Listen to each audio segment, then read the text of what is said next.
Okay, so I'm recording. Shout out to Jackson for reminding me.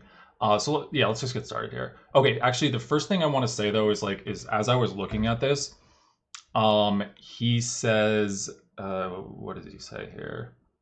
It is not meant to be a list of the specific topics on the actual final. So like, if you guys could help me out and um, if you have any ideas about other stuff you feel like should be on here, just like let me know as we go through this, right? Because it is. Uh, I think this is the best way to do it, but it's not a guarantee that we'll get, every last thing that we need. Um, okay, cool. So let's see here. Number one, this is just going to be. Let's do this. Can people see okay? Do I need to zoom in or anything? Let me know if I do. Newton's law of gravitation, right? Which is just, let's call it this.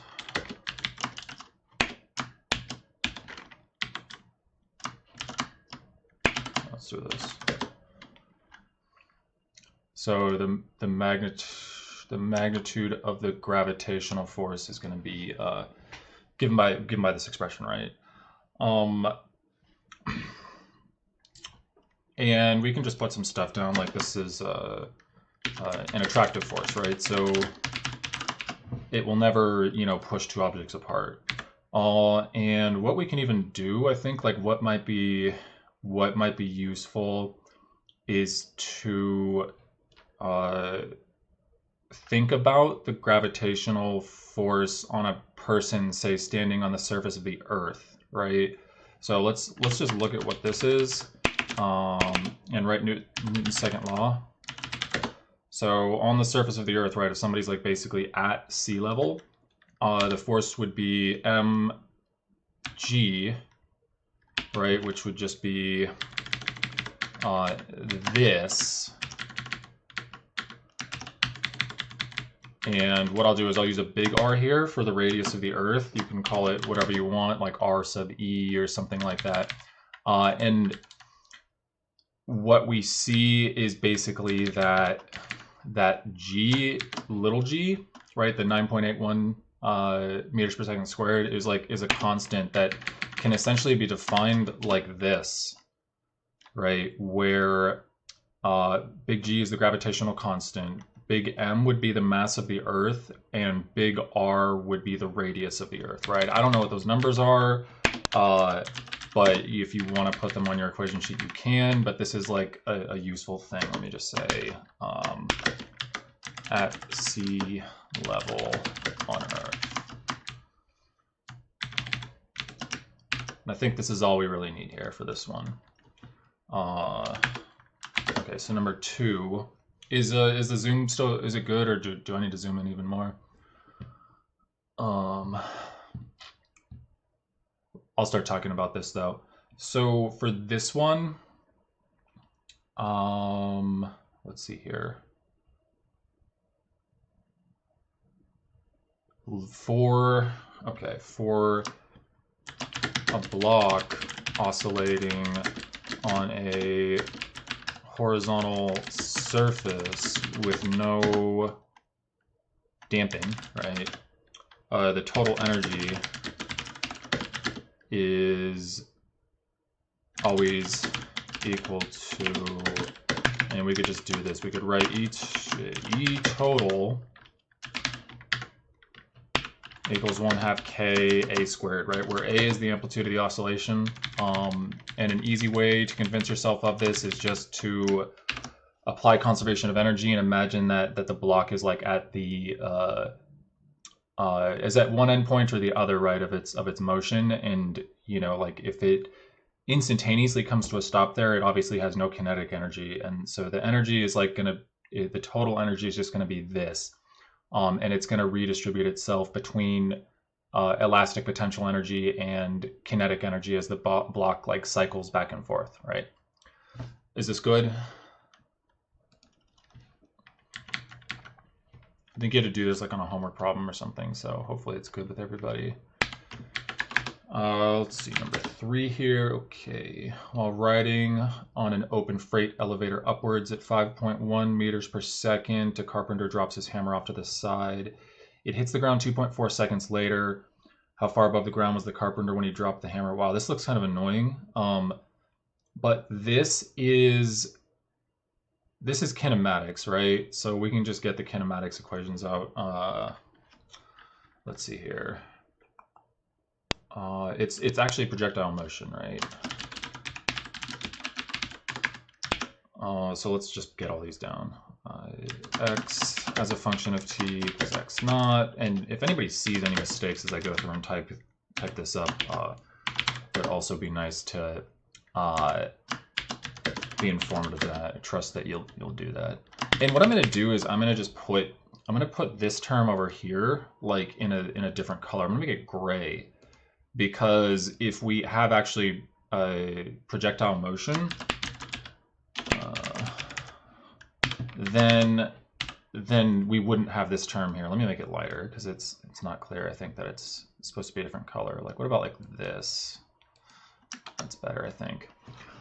Okay, cool. So then we have another one. We have like the x component of the velocity squared equals, let's see, v naught x component squared plus 2a delta x. We have, and actually if this were projectile motion, this would be, this wouldn't need to be included either, right? And then the other one is just v equals v naught x plus a xt. And also for projectile motion, this would be we wouldn't need to include this. I keep wanting to say optional, but it's like we don't really have an option. We can't decide. So there's that. Cool. Then we do the y direction, and I mean I can basically just copy and paste these, right? Hang on, I want to put like maybe one more here. I want to put that Vx bar is defined to be delta x over delta t. Because this is more of a definition than an equation, but this is useful sometimes, right? So we'll get that in here too, like that. Okay. Cool. So we do the y direction, and as I was saying, like I'm just going to copy and paste this and change it as needed. So obviously all the y's go to x's.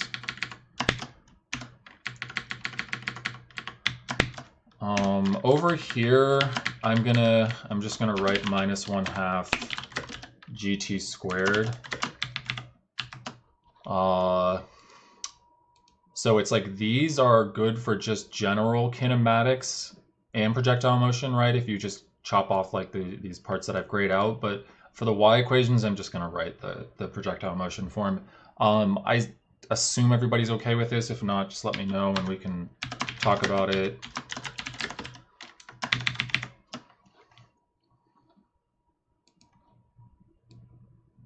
I need to make this a y. This needs to be a y. Okay, that's good. And I'm going to do the same thing here.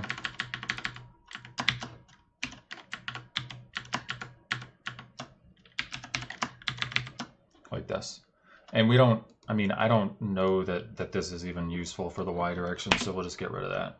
And actually, there's a big conceptual thing here, though, right? Is that let's see here. Let me say this: if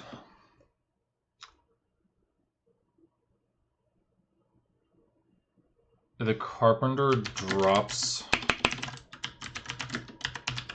the hammer, it has the initial velocity of the carpenter after it leaves his hands. His hand, let's say. And this is a big conceptual thing, right? It's like, if, for instance, like let's say a plane is flying overhead and it drops something like a box or so, I don't know. Uh, that object that is dropped will also have the same velocity as the plane. Or if you're walking across the room, right, and you drop your pencil, like say you're walking like 5 meters per second, when the pencil leaves your hand, it also has the same velocity, right? So that's the big conceptual thing here. And I haven't attempted this problem, but I would guess that one of these answers here uh, is what you would get if you didn't realize that the hammer has non-zero velocity in the y direction initially. Because, like I said, you know, they might try to trick you a little bit, right? So you just got to be careful. Let's see here. So that's number 4, or number 3. Number 4 is you know, like Newton's laws, right? Especially the second law. There's no friction, so we don't have to worry about talking about that. But like, just remember Newton's first law. Let's just say objects in motion tend to stay in motion unless acted on by an external net force. So the hammer would have initial velocity of negative 5.1 meters per second.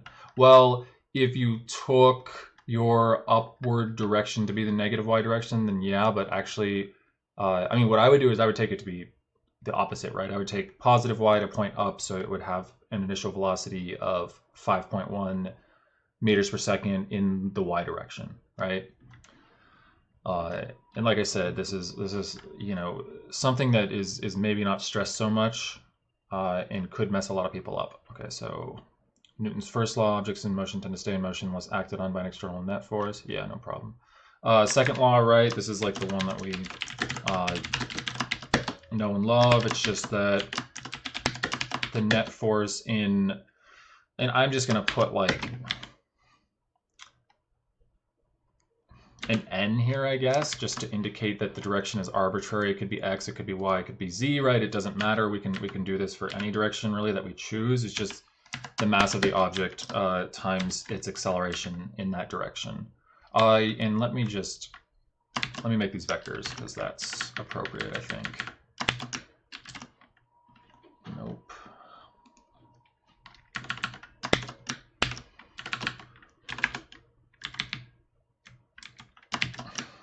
Okay, cool. And then the third law, right? Let's see here.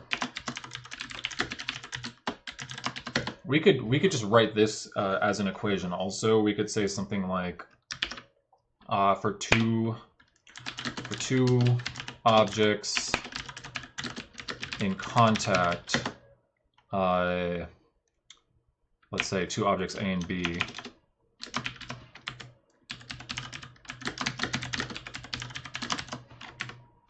In contact with each other, the force that A applies on B, I really don't want that to be a stacked fraction, is equal in magnitude in opposite direction to the force that B applies on A, right? And so we'll make these vectors because it doesn't make sense to have a negative sign in there unless they are vectors. Wow, why do I keep doing this? So this is how I would think of Newton's third law, right? It's just basically 2 objects are in contact and one is applying a force on the other, then the other is also applying the same magnitude of force on the first, except in the exact opposite direction, right? And this is really all we need for Newton's laws, like as long as we're good with vectors and summing forces and all the sort of, you know, baggage that comes with them, right?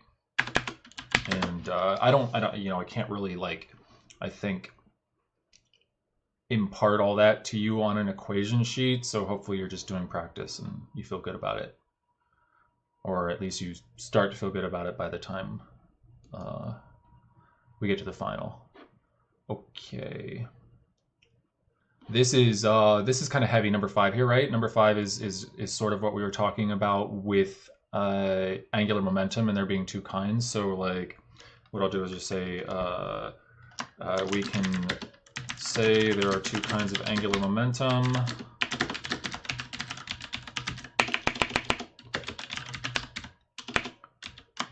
Spin, which I will call big S, and orbital, which I'll call big L. All right, so spin is when an object is spinning about its own axis, and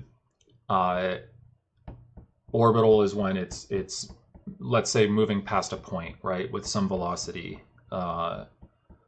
And it basically, like, if an object has linear momentum, then it will have orbital angular momentum, depending on where you choose your origin to be. So there's that. This is conserved, right, in the absence of external torques. So we can write this. We can write the total momentum, J, right, is the orbital angular momentum plus the spin angular momentum. And this is going to be R cross MV plus I omega, right? And these are all vectors, so we'll just be careful to write them as such.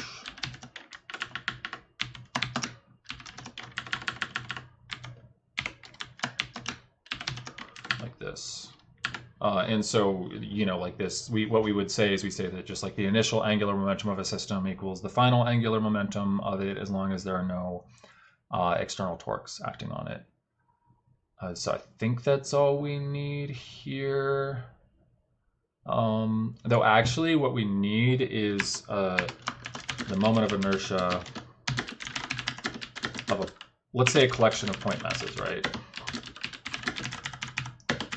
Even though we only have one here, we would treat the cat as a point mass, right? Everybody should be pretty familiar with this kind of problem, because this is basically what you had on the last exam. But it's just, we're going to treat the cat as a point mass. And so remember, to get the moment of inertia for a collection of point masses, we just sum the mass times its distance, its perpendicular distance from the axis rotation squared, right? We just add them all up. And let me just say here, a collection of endpoint masses. So this is what you would do for the cat. It would just be 1, so it's not bad. Let's see here. Okay, number 6. This is going to be conservation of momentum and impulse momentum theorem, right? So let's say linear momentum is defined to be also a vector, right? It's just the mass of the object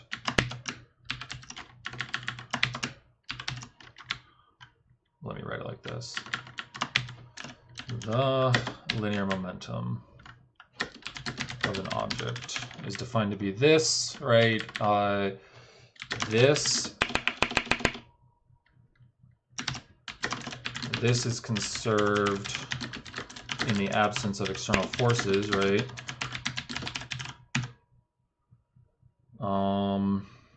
And the impulse momentum theorem says, let's see here, how do I want to write this? The impulse momentum theorem states, so the change in an object's momentum, its linear momentum, right, is going to be given by the average force on it times the time interval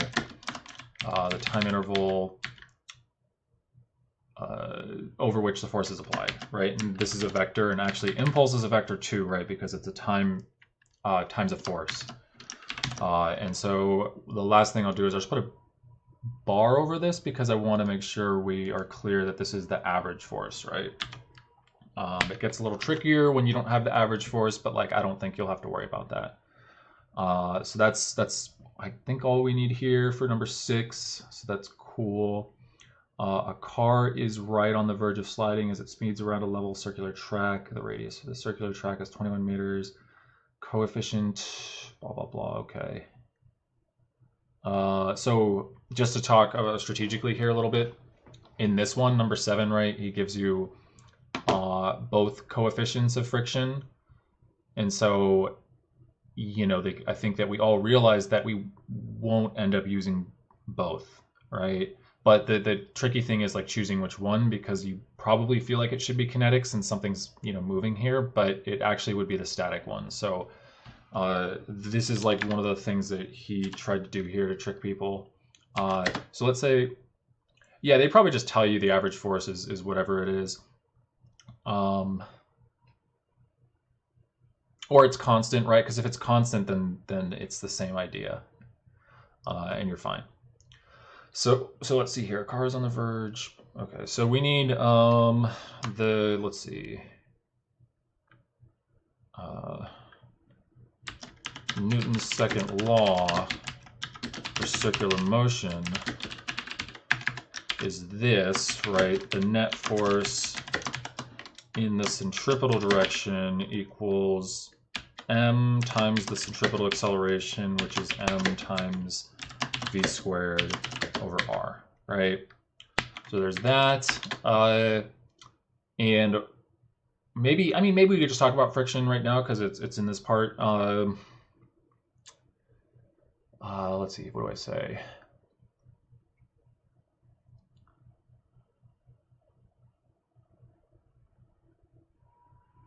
In this case, let's just say in this case, we would want to consider the static friction coefficient because there should be no sideways relative motion between the tires and, let's say, the surface of the track. Is everybody good with this, right? Because obviously the tires are moving with respect to the track, but they're like moving forward, not like, say, they're not moving like left or right. Because if we use the coefficient of kinetic friction here, even though it feels like it's the one we should use, it would be wrong. And it's just because there's no relative motion. Say you're in the driver's seat of this car, right? And you're not skidding out as you take a turn. There's no like relative motion like instantaneously to your left or your right. Otherwise you would be sliding out. And so that's why we use static, because the tires aren't going to move to the left or right. Okay, well, like I said, we'll talk about friction though, just because I think kinetic friction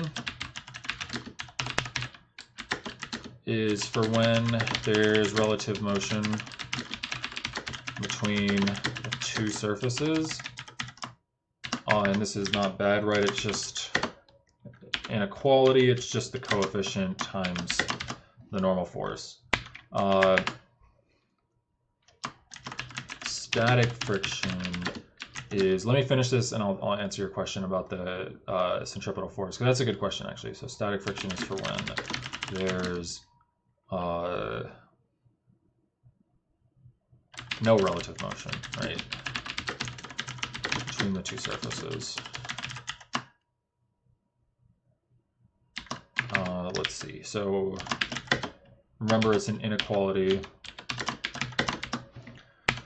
And the point is that like the static friction force can match an applied force on the object up until a magnitude of the coefficient of static friction times the normal force, right? And so that's why static friction is an inequality, because like, for instance, you can try this, right? You can try like pushing your phone across your desk, and if you apply like a very light force and you're not making it move, then the static friction force is matching the force that you apply, right? But then once it starts to move, you've overcome the maximum static friction force that the desk can exert on your phone, the table or whatever it is. Okay, so what do I think the most common sources of centripetal force are? I think they are friction, probably, and tension, because like the two typical things to be asked about is like, say, swinging a mass on a cord like around a circle, or like a highway curve problem like number 7. Excuse me, number 7 here, right? And so those are the two. Yeah, those are the two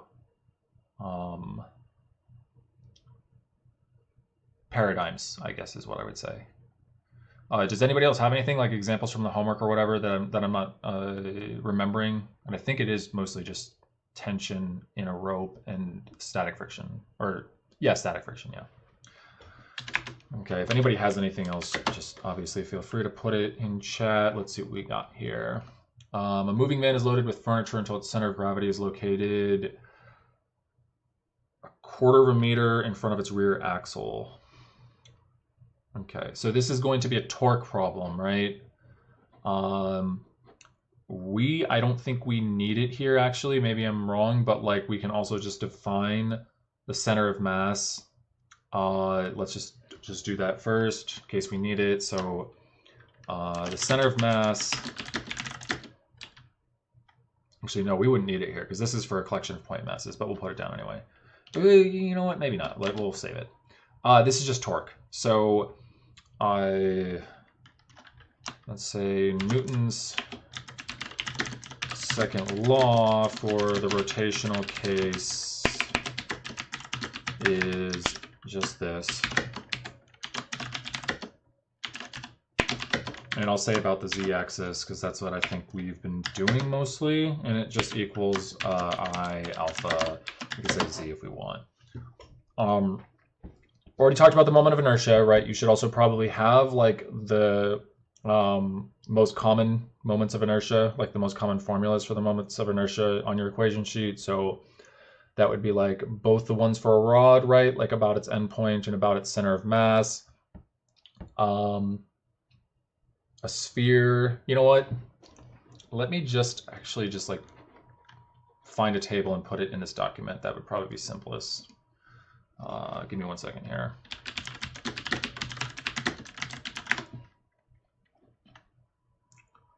Let's see. This is the one I think I like.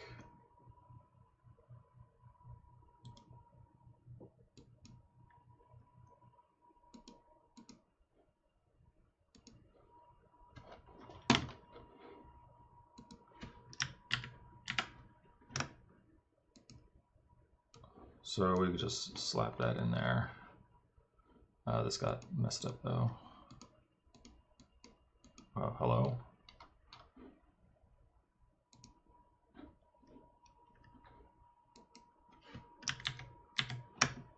Okay, I don't know what's going on here.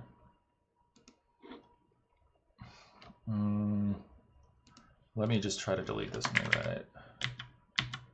What the fuck?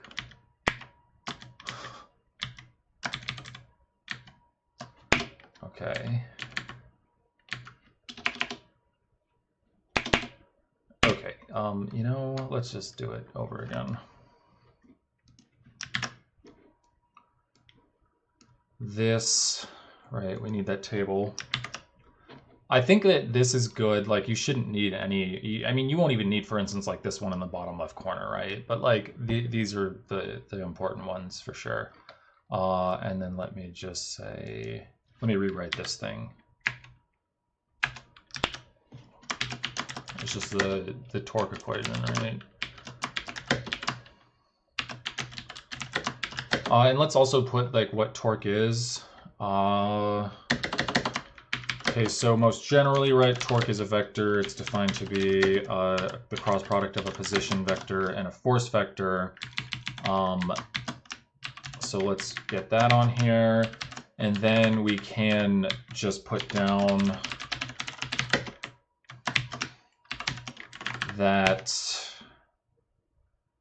the magnitude is going to look like R perpendicular times F, or equivalently RF perpendicular or RF sine theta, right? So that hits everything.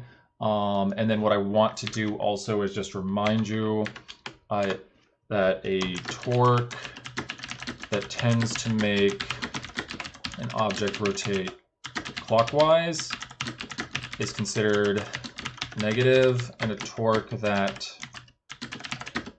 tends to make an object rotate counterclockwise is considered positive. Though it doesn't really matter, I guess, as long as you just like make a decision. I mean, I think if you honestly, if you wanted to consider clockwise positive and counterclockwise negative, that'd probably be okay, but you just have to be careful with your decision and stick to the choice you've made. But it's probably safest to just do this. And if you did it the other way, you might wind up with some like sign errors or something. Okay, cool. So we got this. That's all good. All right, let's see what else we got here. That's number 8. Number 9. Okay, we need the angular kinematics equations too, right?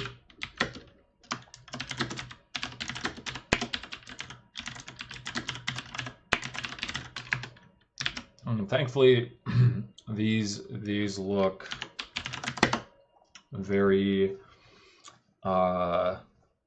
similar to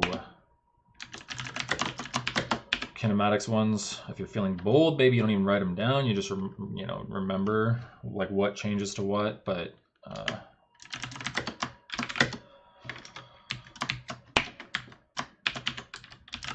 so for the angular position as a function of time, we have this. For the angular speed, we have, or velocity, we have this.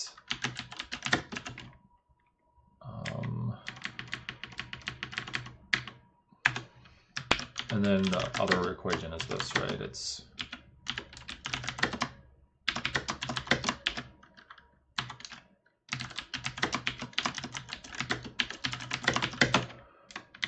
and at this point, I should say just check, like double check these equations that I put down, because I'm just kind of going from memory here, right? And I do make mistakes.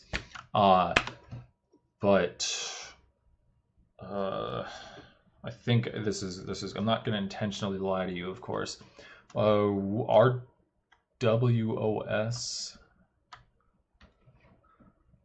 What do you mean by that?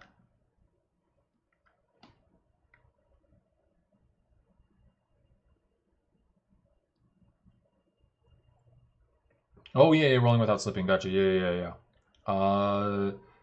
Yeah. I mean, we can get that out of the way. Those aren't bad.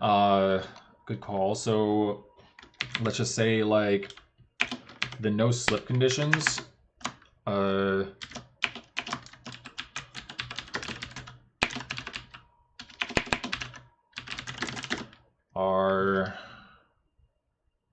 no slip conditions for, let's say, for a rolling object or something.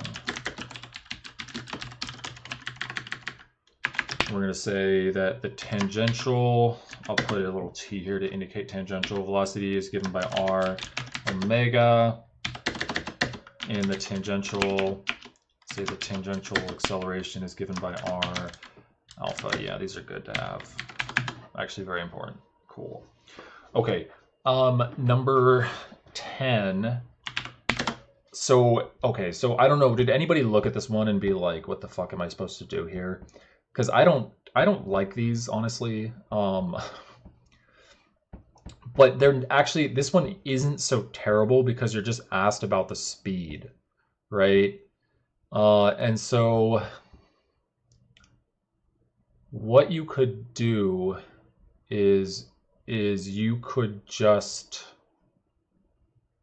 subtract the components of, you know what, let me show you something really quickly here. Give me a second.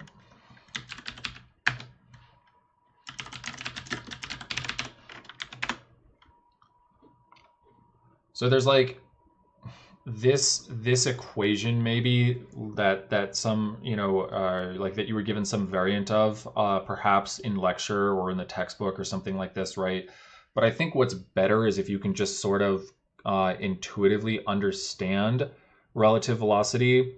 And what I'm going to say here is that you all do, whether you realize it or not, right? So, this is the example that I always use, but just for example, think about like that. Yeah, I know it's really annoying, but and I don't know why they stress it so much, because like it would make perfect sense if we were learning about special relativity in this class, but we're not. So it's like, why do we even care? But anyway, um, is like a few different situations, right? Where, for instance, let's say you see your friend on campus, right? Your friend is standing still, and you're walking towards your friend with a speed of like 5 meters per second. Okay, that's one case. It's going to take you a certain amount of time to get to where your friend is, right? The second would be maybe you see your friend sees you, right? You're both walking toward each other with a speed of 5 meters per second. Now, everybody knows, right? You don't have to have taken any physics classes to know that in the second situation, you and your friend are going to wind up in the same location sooner than you would in the first situation, right? Which was, remember, your friend is standing still and you're walking towards them. And then the last sort of thing to think about is like, maybe you see your friend on campus and your friend is walking away from you, right? Like the exact opposite direction. And I think we all realize that in this case, it's going to take the longest for you two to catch up because I mean, I don't even think I need to say why. We all know this, right? But like sort of showing the math behind this can be a little bit tricky, and I think that this is just what you want to think about. But the point is, for this one, let me say, if all we care about is speed, calculating a relative speed is straightforward. And we could say like the speed of object A with respect to object B is just going to be the magnitude of the velocity of A minus the velocity of B, right? And so it can definitely get more complicated if you don't care about speed, but like that's all you have here, right? So it would just be a matter of like breaking these vectors into their components, taking the difference in either order, because like when we take a magnitude, it doesn't matter, right?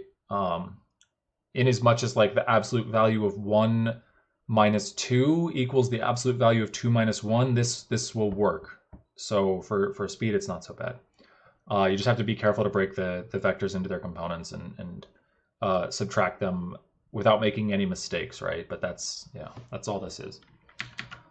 We can talk more about relative velocities and stuff at another review session if there are questions. But I don't think I want to go into it too much right now. I'm going to come back to number 11 because like I don't remember any of the equations for waves and pipes, so like I'll just save all kinds of the sound ones for last here, and then we can come back to that. Okay, so number 12 here is going to be let's see here. Before the collision, speed of the ball. This is just conservation of energy, right?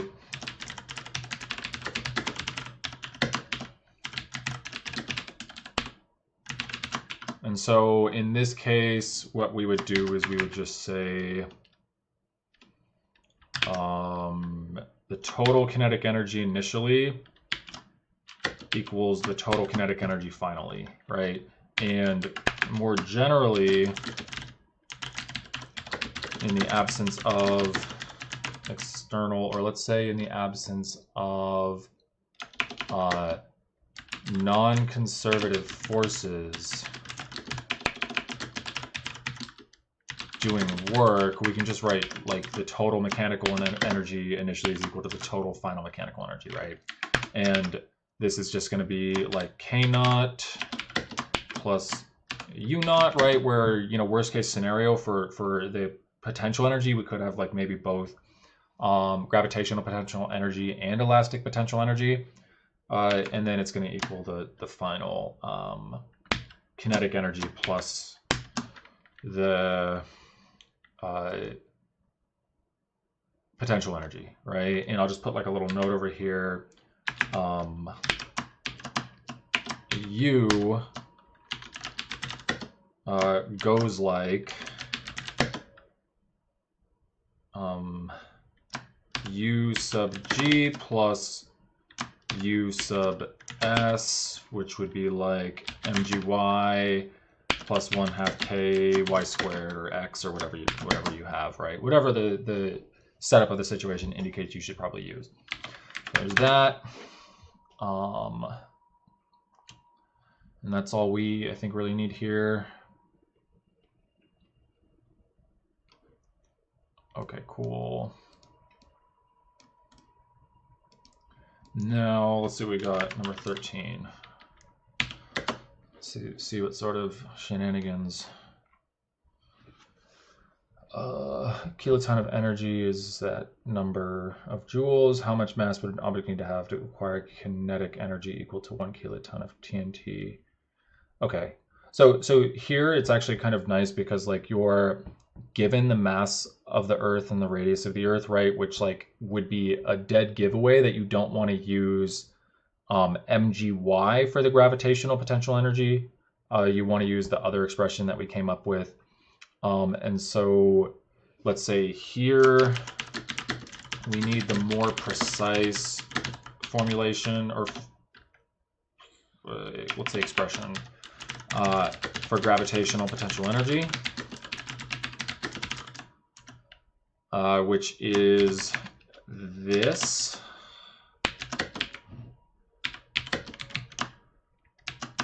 And I think I've said this a bunch already, but I'm just going to say it again, right? Like you can't just drop the negative sign here because you don't like it. I mean, I don't like it, right? But it's there and it does have meaning. So like you have to write your gravitational potential energy like this. And the nice thing about the negative sign is that like, you know, sometimes it makes it obvious when your setup isn't good, because like for instance, if you're calculating a velocity or a speed or a kinetic energy or something like that, which is usually what we do here, right? This is like sort of what we're doing in this problem. And you wind up with like a negative speed, right? Not a negative velocity, but a negative speed or a negative kinetic energy, you know something is wrong with your setup because kinetic energy can't be negative, right? And so here, this is just, I'm going to write the conservation of energy expression in this case, and I'm not going to include the spring force because I'm having a hard time imagining any situation in which you'd have to use this form of gravitational potential energy along with like the elastic potential energy expression that we had here, right? So this is just saying K naught plus U G naught equals K final plus U G final. And like I said, when you're given, you know, like something like the radius of a planet, or you just have like a very high altitude above the surface of a planet or anything like that, you have to use this form of gravitational potential energy, okay? Let's see here, 14. Oh God, Young's modulus. Okay, let me just remind myself what this crap is.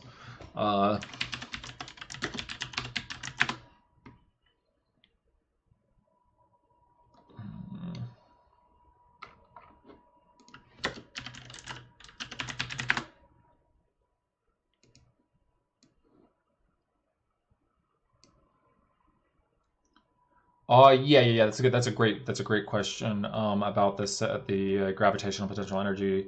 So essentially, this R, right? We'll talk about this really quickly. This is going to be the distance from the center of mass of one object to the center of mass of the other, right? And so you have to be careful about this because if they tell you there's like at least one homework problem like this, right, where they're saying something like, oh, an object is in orbit at an altitude of like this number of meters above the surface of the Earth. Um, you have to add the radius of that number, sorry, the radius of the Earth to that number to actually make this work okay, right? And so I could even say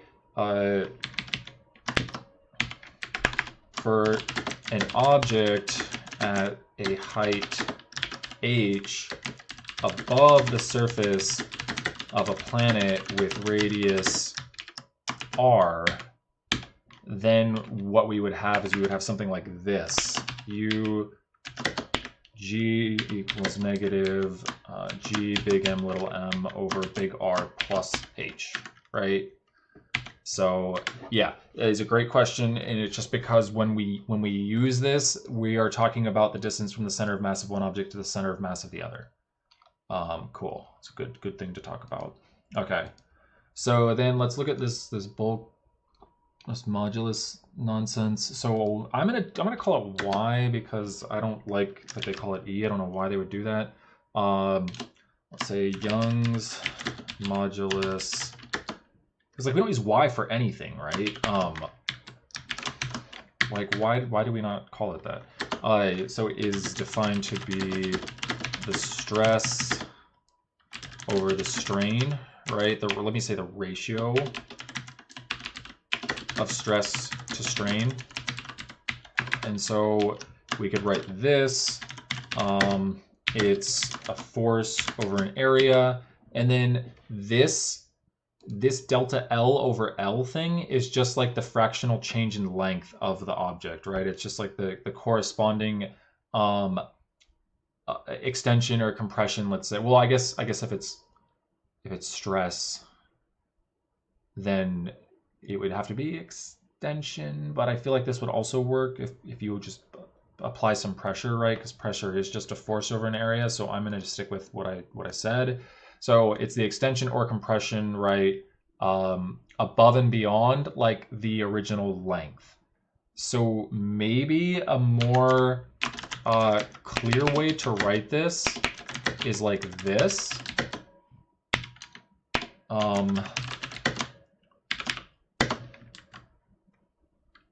So we have a force, we have a cross-sectional area, we have the change in length, right? And we have the original length. So what I'll do is I'll just write out what these things are. Oh, that is awful. Let me just fix this.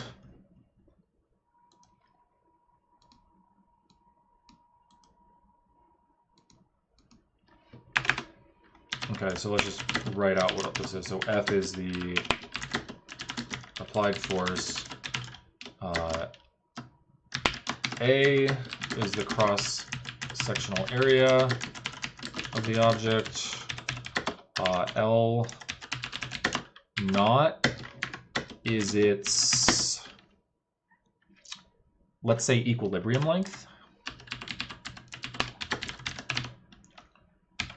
And delta L is its change in length.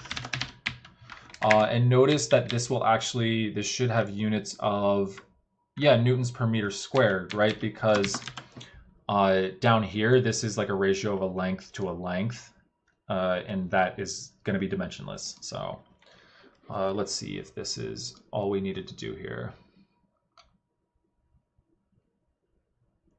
Yeah, so what we would want to calculate is this, right? For in this particular problem, it would just be delta L over L naught.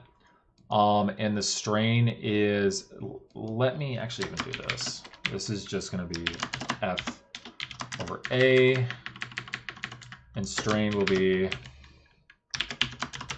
delta L over L naught. I don't know what, like, I swear physicists don't care about this stuff, but it is, I think, part of the learning objectives, so there might be like 1 or 2 questions on the final about that kind of thing, but I don't think they'll be any more difficult than this. 15 is a wave thing, so we'll come back to that also. 16 is kinematics, right? This was actually very much like the quiz question. I think we already talked about kinematics in a previous, so I'll just put kinematics like that.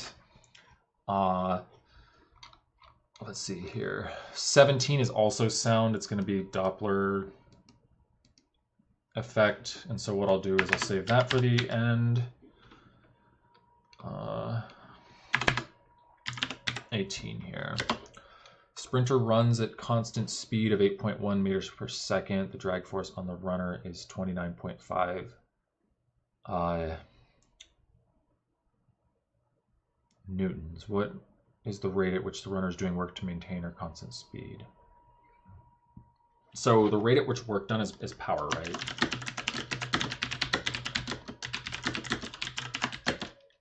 I'd say that P is defined to be the work over the time or something like this, maybe over delta T. And there is there's a nice relationship or equation for constant speed. What we have is FV equals, what is it? I think it is just work over delta T.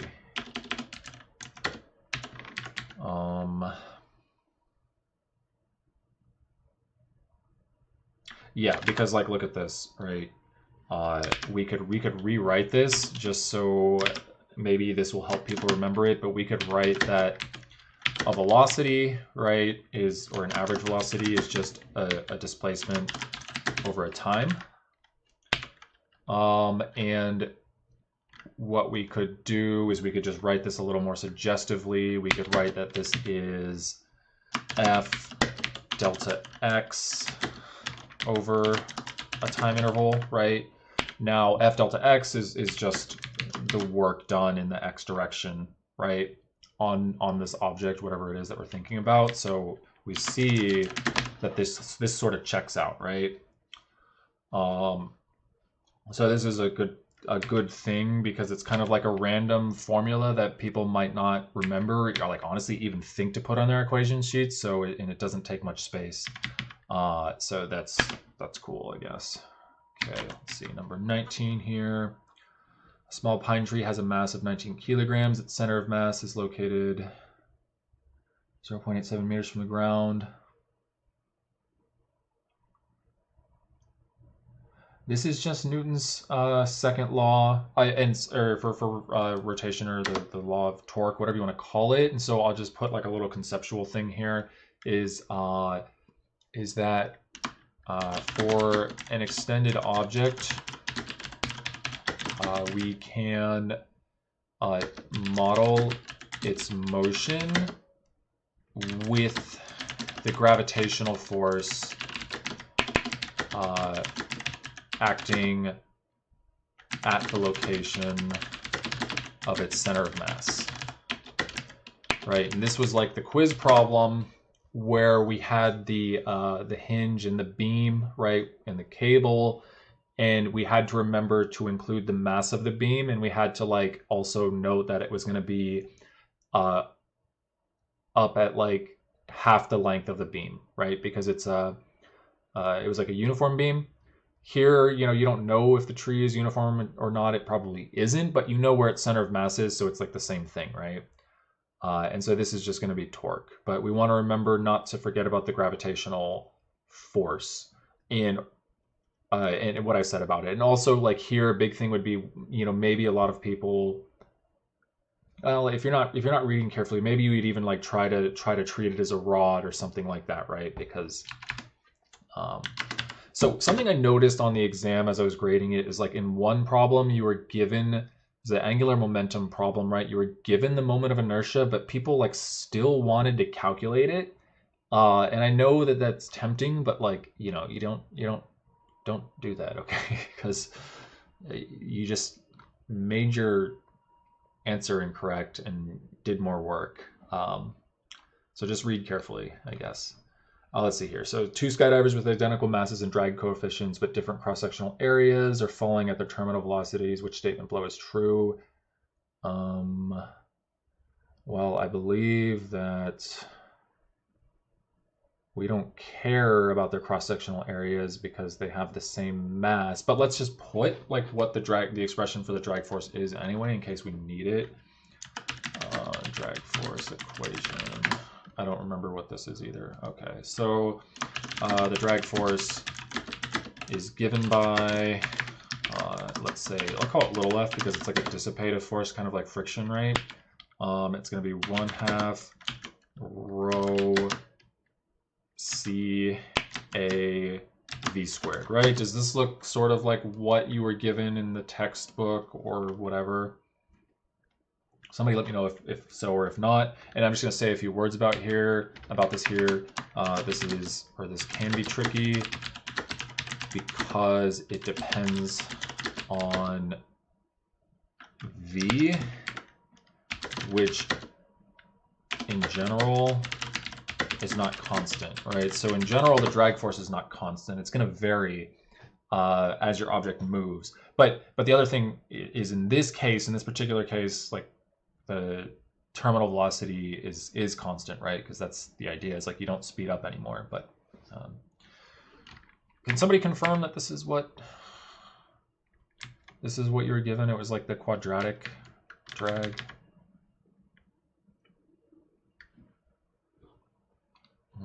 Let's see here. Cool, thank you. Starting at rest on top of a 23-meter tall hill, a child on a sled rides down the hill onto a flat plane and slows down due to a combination of friction and air resistance. Well, you guys, yeah, I appreciate that. I mean, you guys are going to check these formulas anyway, I'd assume. So, but yeah, that's what happens when you have when an object is falling at terminal velocity. Is the drag force equals the gravitational force, and therefore there's no acceleration, right? It doesn't speed up. Starting at rest on the top of a 23-meter tall hill, rides down. This looks like a combination. Well, this actually just looks like work energy theorem, right? So we'll talk about this because this is important, and I'm pretty sure you'll have at least like 1 or 2 questions about work energy theorem. Let's see. Work energy theorem states that the net work done on an object equals its changing kinetic energy, which is just 1/2 mv final squared minus 1/2 mv initial squared, right? So this is not so bad an equation to look at, but what we have to remember is that, and this is a good time to talk about this, so let's say the work energy theorem cares about all the work being done on the object under consideration, right? Whereas conservation of energy is adaptable to cases where we have work being done on an object, but conservation of energy only cares about the work done by non-conservative forces.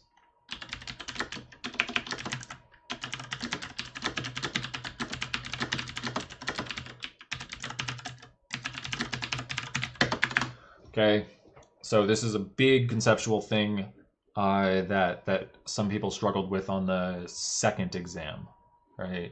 So don't, if that was you, you know, it's understandable, right? But don't make the same mistake on the final. So that's cool. Let's see, 22 here.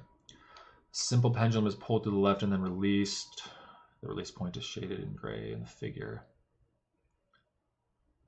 The first time the mass passes through point 1, swing toward the right, what is the approximate direction of its net acceleration?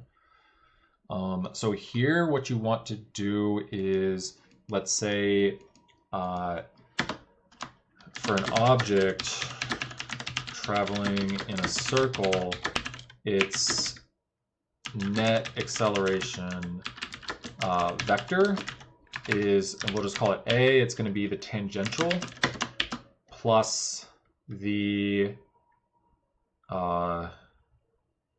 centripetal, right? And these are perpendicular to each other.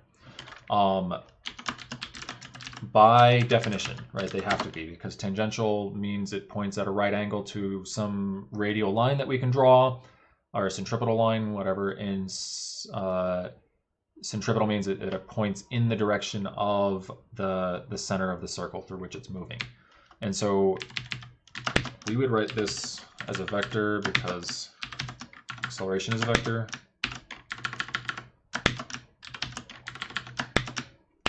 And what this says, right, is that the magnitude, even though we don't really need the magnitude here, but we, it's not a bad idea to just have this on the equation sheet, is going to be given by the sum of the squares of the centripetal and the tangential, all under the square root, right? Because right triangles and Pythagoras. I almost said hypothesis, but yeah, you know what I mean. So that's that for this. And this is the kind of thing that instructors like to ask about also, right? Like this thing here. Because it shows that you understand like the ideas of tangential and centripetal accelerations, and also that you understand, how to take magnitudes of vectors and stuff like that. Okay, let's see here. When rolled down the same ramp, starting from rest at the top, a solid sphere will always make it to the bottom faster than a hollow sphere, even if they have different masses and or radii. Why? So what we want to do here is for objects that roll as they translate, right? Like think like a car tire or something like that. Let me say, for example, a car tire.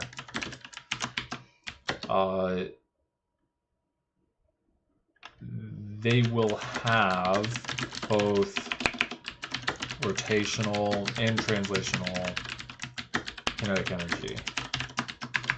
So we could write just K for the sum, right? It's just going to be the sum of the translational kinetic energy plus the rotational kinetic energy. And let's just remind ourselves that rotational kinetic energy is defined to be 1/2 I omega squared.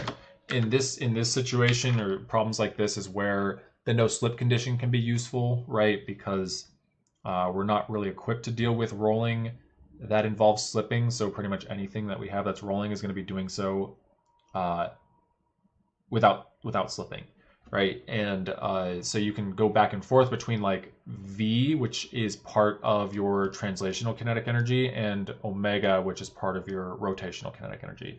And right, just remember to keep straight. Excuse me. Remember to keep straight the difference between angular momentum and rotational kinetic energy, because like a handful of people at least on the exam wrote something like this, like that the spin angular momentum is I omega squared, and like this is not right because it's just omega. So however you have to remind yourself like to not do something like this, maybe you highlight certain parts of the equations, but like don't, it's just a silly mistake that can be avoided, if you're thinking clearly and in a good state of mind, right? So let's see what else we got here. A rubber cord has a Young's modulus of whatever, cross-sectional area of that, and a length of something. A mass is hung from the cord. I think that this was like the final part of the final exam in the spring. Let's see here.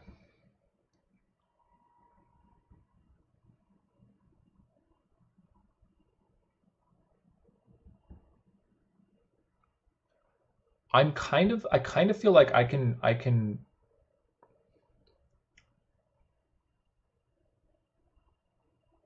derive this, and maybe this would be better for everybody to see.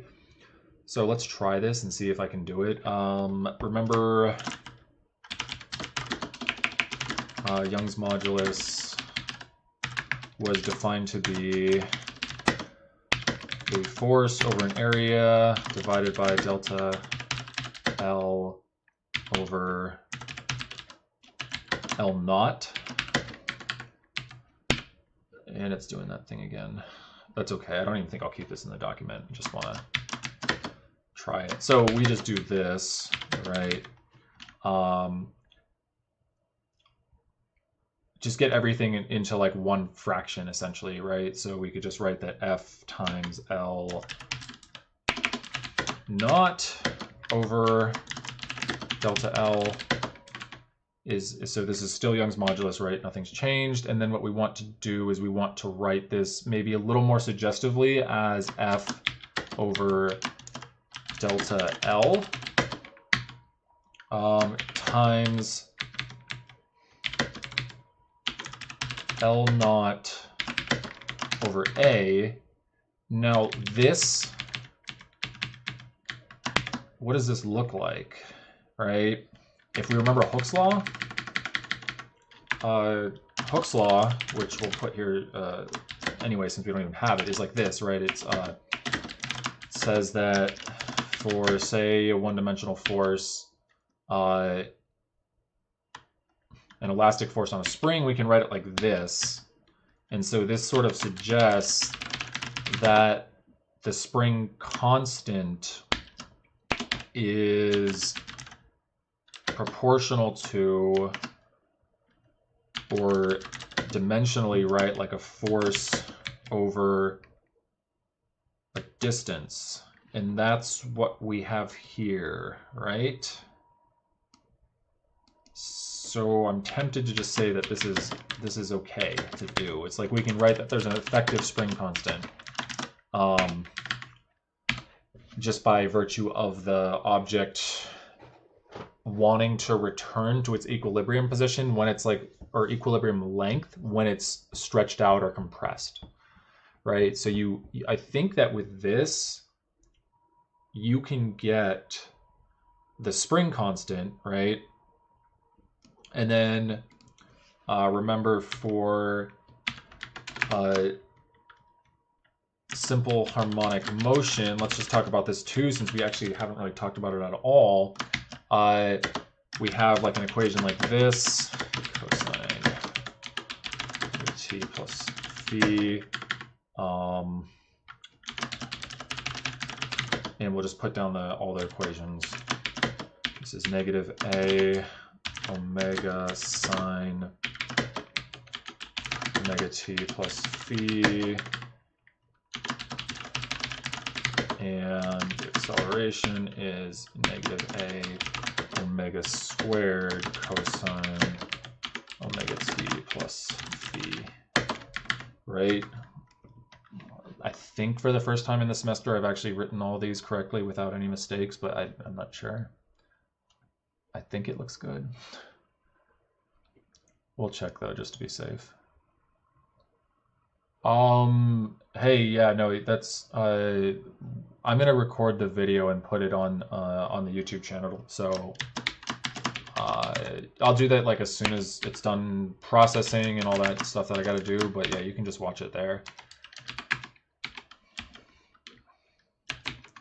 So we get the first, right, just to be safe. This is the speed. We just took the first derivative of the position, right? And then second derivative of the position, or the first derivative of the velocity is this, and I think we're good. Cool. Okay, now there's a lot going on here conceptually, which is why he made this a final exam problem, because like another big thing that you need to realize is, well, first let's just put what omega is. But I will get to this thing that I want to talk about because it's important. Remember, this is defined to be the square root of the spring constant over the mass. Okay. Now, conceptually though, right? Whether an object is suspended vertically or horizontally, there is no effect on its angular frequency, right? So let me put this in the document. say regardless of whether an object is oscillating vertically or horizontally, the angular frequency is the same. It only depends on the spring constant and the mass, right? And the way you could convince yourself of this is you could see that if you write out like so. Okay, so remember Newton's second law for the horizontal case, right? Which was just like a spring attached to the wall, attached to a block on the other end on a frictionless surface with no damping, was like this, right? Where this is x double dot, because x double dot is the acceleration. And we just wound up with a differential equation and we solved it. What you find is that if you do the same thing for the y direction, you have to include the gravitational force, but your solution for like the sine and the cosine, or let me just say the cosine of your solution, it doesn't depend on how do I say this? It still only depends on omega, which is defined to be the same thing in the vertical case, right? So because like if you didn't know that, you might freak out when you saw this. And I think he wanted people to do that. So just remember angular frequency is the same regardless of whether an object is oscillating vertically or horizontally, as long as there's no friction or damping or anything like that in the most simple case. And the period is defined via the frequency, right? Because what we had was, let's get all these relationships down too. There was the linear frequency, which is just 1 over the period, right? The angular frequency is just 2 pi f, and like this. Let's just do this. This is 2 pi times 1 over t, right? Which is just 2 pi over t. So these are like the big relationships between the two types of frequency and the period, and this is what you would need to use here. Very similar to the exam question that you had. Okay, so let's see what else. Oh yeah, math. Okay, cool. So let's just knock this out. 25, we'll do the cross product, right? Two vectors, A times B equals AB sine theta, and these are vectors, right? So let's write this correctly.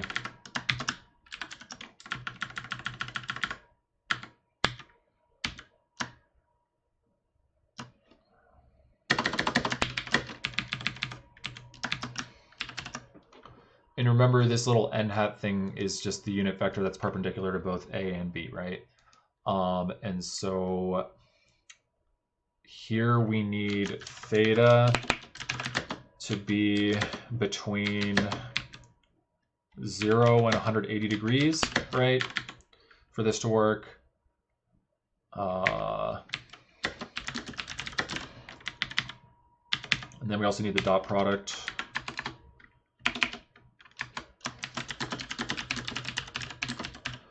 And remember, we have like two ways of kind of defining a dot product.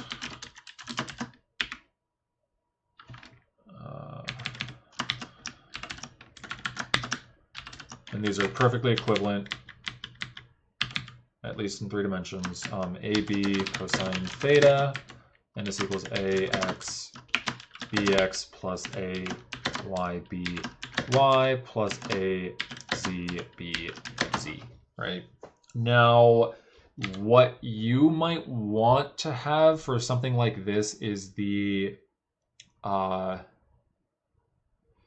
well, okay, so you don't even need like the component form of the cross product here, because like both of these vectors lie in the xy plane, right? And so you could just do this, right? Where you just use everything you know about vectors and their components and trig to break them, or to figure out what the angle between them is. And then you could apply this, right? Knowing that your cross product is going to point either in the negative or positive z direction. And then you have to do the dot product, right, which is this. And in this case, it makes much more sense to apply this form of the dot product than it does this one. Though they are equivalent, right? So I would say this is okay as long as you're like, you don't need the other form. Remember, let me just bring it up so you can see it. You can write it down if you want to. I don't feel like writing it down though.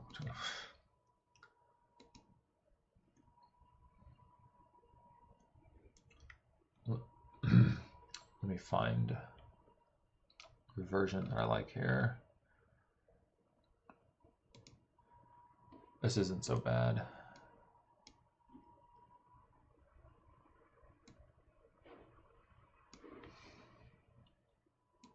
Like this, right, where these vectors are written as column vectors, which might be a little weird, but you know, they're just like regular vectors. It doesn't matter that they're written like this. And so the x component is given by this, the y component is given by this, and the z component is given by this, right? So like the x component of the cross product of these two vectors would be like a sub y times b sub z minus a sub z times b sub y, and so forth, right? But like I said, you don't even need to have this on your equation sheet. And furthermore, I think probably everybody has a calculator that either can do this, like, you know, out the box, or they could program like a cross product computational applet or whatever you want to call it into the calculator. So this is kind of not necessary. Okay. All right, let's talk about these like sound ones really quickly then. So we skipped, let's see, and this is where I'm gonna have to look a lot of things up because I have no idea about this stuff.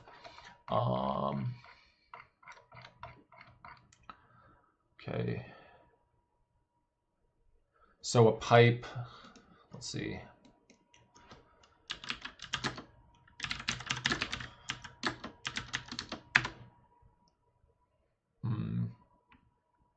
I think actually I like this a lot.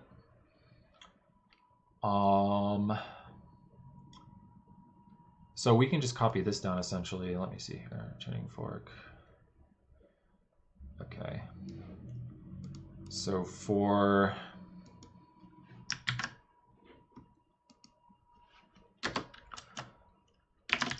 a pipe that's open at both ends, we have all these relationships, right? We have the length must equal n lambda over 2. The big L is the length of the pipe, right? I don't think we really need to write down this other equation because it's just the same thing, right? And then we have that V being equal to lambda F implies that F equals NV over 2L. Let's see here. So N has to be an integer. Let's see here. N is an integer, and I guess it can't be 0. So it's a natural number, right? So we write n equals 1, 2, 3, etc., right? So that's cool. For a pipe that's open at one end and closed at the other, we have a different set. I mean, it looks very similar, right? There's just like there's a factor of 4 in there. So we just have to keep these separate. We have then that the length of the pipe could be some integer. I kind of want to use a different number here because it's not, this integer is not going to be restricted to the same set of values that the first one is. So I'm going to call it m instead. And this is, so the length must be some integer multiple of the wavelength divided by 4.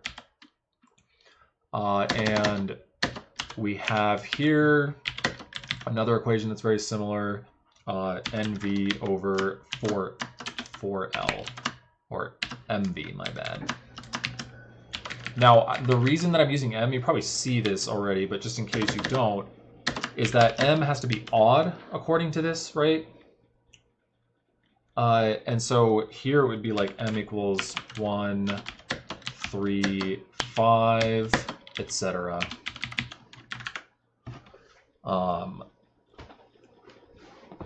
And so I think that it's a good idea to keep these separate. Like in your notes, you could just write that n can be any natural number, whereas m has to be an odd natural number. I think this looks good. Okay, what was the next sound one? 15?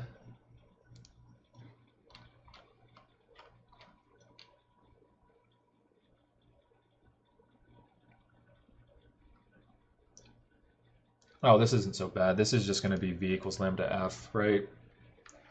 So the relationship between propagation speed, wavelength, and frequency is v equals lambda f. And then the wave number is defined to be, let's say k is defined to be 2 pi over lambda. I want to check this because like sometimes I have issues remembering what k is, but like I can kind of see dimensionally that it probably is this, right? Because it is, we're given this in inverse meters. And so it's, you know, as much as you hate units, right? I know you all hate units. They are useful to think about. So let me just see something here. Yeah, so here, right, k is 2 pi over lambda, so this is good. And this is all we really have to do here. So this isn't bad. This is the kind of, I think, question that you hope to be asked on the final, right? Let's see what else. So number 17, we're almost there. Oh god, Doppler effect. Yeah, I hate the Doppler effect. Banditos are chasing a mariachi.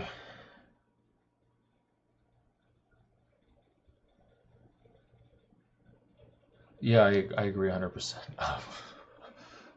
Let me see something here.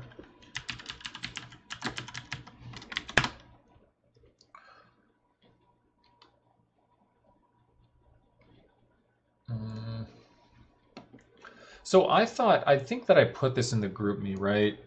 And this I think is a good resource for the Doppler effect. I think that this would have everything that you need. So like there's a way that you can write one equation that covers every possible case you could encounter with a Doppler effect, right? And maybe I will try to do that later on.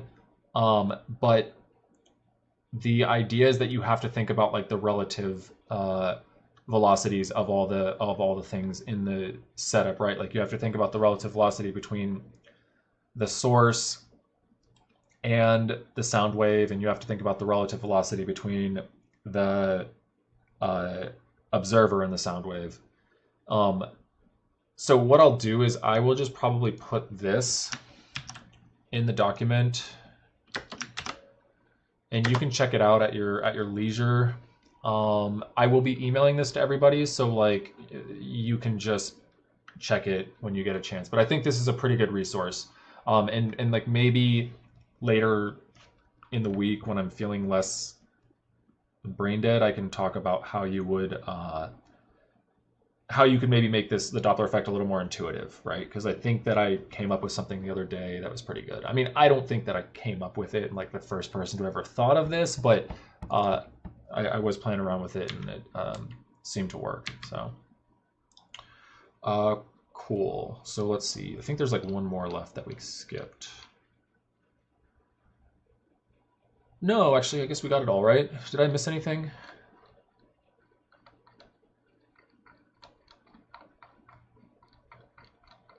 I think this is pretty good.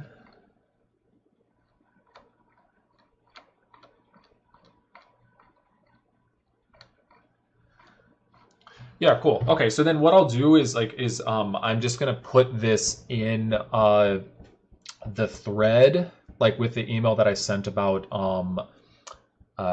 just to notify you about the review sessions and stuff. So you all have this and you can look at it in more detail, like, you know, at your own pace if you want. So that's all I got for tonight. I guess like I just have to say my usual self-promotional thing. If you haven't followed already, just please hit that button. It doesn't cost you anything. It helps me out. So it's win-win, right?